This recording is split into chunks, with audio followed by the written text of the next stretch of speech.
We are listening to local and federal law enforcement this morning who confirmed the Austin bombing suspect is dead after a confrontation with police. That was Police Chief Brian Manley there. Investigators confirmed that the suspect killed himself using an explosive device overnight while police tried to arrest him as they approached just north of Austin in the city of Round Rock. The investigation is still underway. As you just heard, Brian Manley said they are unsure if this individual took on these measures himself or if there are others out there. The bombing spree began on March 2nd, and it continued through yesterday. 6 explosive devices killed 2 people and injured several others. Police say a package that exploded at a FedEx facility near San Antonio led to a major break in the case. Joining us this morning is former Deputy Assistant Director of Counterterrorism for the FBI and a member of the task force that caught the Unabomber, Terry Turchie. Terry, thanks very much for weighing in this morning. Good to talk to you. Let's go through and what really was that big break for police, because he had another bomb, but it did not go off. Well, I think the big break for them was when that bomb didn't go off at the FedEx mail stream. And when they talked this morning about videos and surveillance type film and eyewitnesses, I think a lot of that developed last night. You'll notice the chief was very careful saying they didn't know much about this person's background. So that would indicate they haven't known him for too long. I think most of this developed after that FedEx incident. And that's why it's always so important, Maria, to get a bomb that's never been detonated, and you always hope that that happens.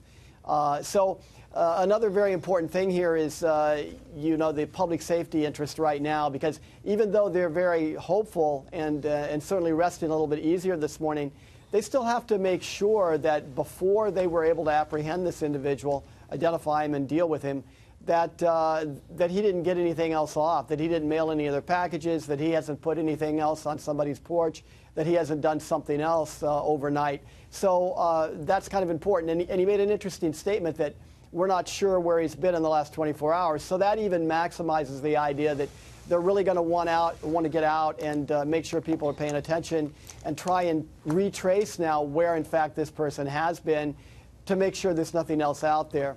And then they'll go on to the how and why and the what is going on here. So Terry, what are they looking for exactly now? Because the police chief, Brian Manley, was very adamant in saying, we are unsure if he acted alone. How will they identify whether or not he acted alone or not at this point? Where do they look? Once you have a suspect and once you have a subject like they have now, you go back and you uncover every aspect of that person's life, every aspect of the last minutes of the last days, and you start identifying the people that he knew. I mean, think about it for any of us. If somebody wanted to go back and look at what I've done the last few days, they'd know where to start. They'd go to my house. They'd pick up my phone records. They'd talk to anybody that they could find, neighbors, places I might have eaten dinner or something. They'd look at anybody that was seen with me, and they'd be identifying those people, and they'd know all my friends. They'd know where I go and do everything that I do to deal with my daily life. So that kind of thing happens very, very quickly, Maria, after you have an identity of somebody. It all comes together really fast, because that's one of the things we do best. Let's take a look at what Police Chief Brian Manley said as he wrapped up that news conference moments ago. Here's what he said about a potential motive.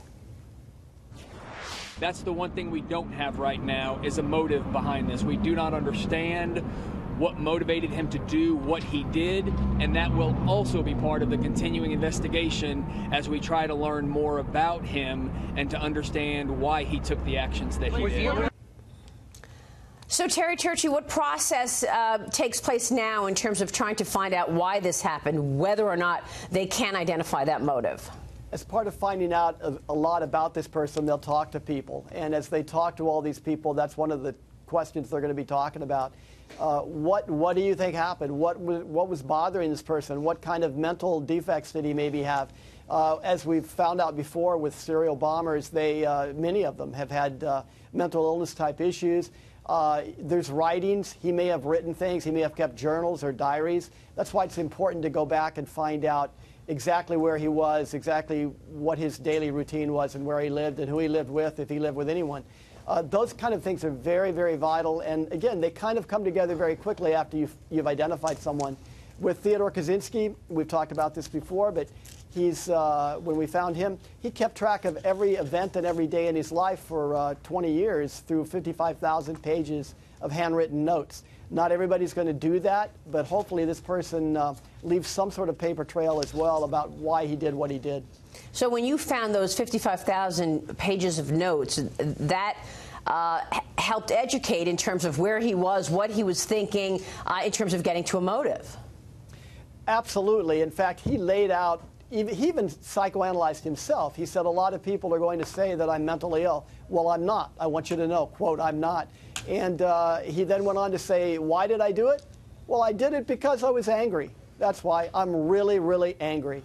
And unfortunately, we may find no more, no less for this person, too. These people are very similar, it seems, as you look at the few serial bombers we've dealt with. And fortunately, we've only had to deal with a few people like this. I think this individual might also, Maria, have been a kind of a scholar of the other serial bombers that perhaps he was trying to imitate. So I wouldn't be surprised to find things in and among his possessions that not only influenced his bomb building and his kind of strategy, if you will, but that indicate he was studying things that Erich Rudolph, the Olympic bomber, was doing, or Theodore Kaczynski, the Unabomber, or the Tsarnaev brothers, or some of the other people we've dealt with in the past.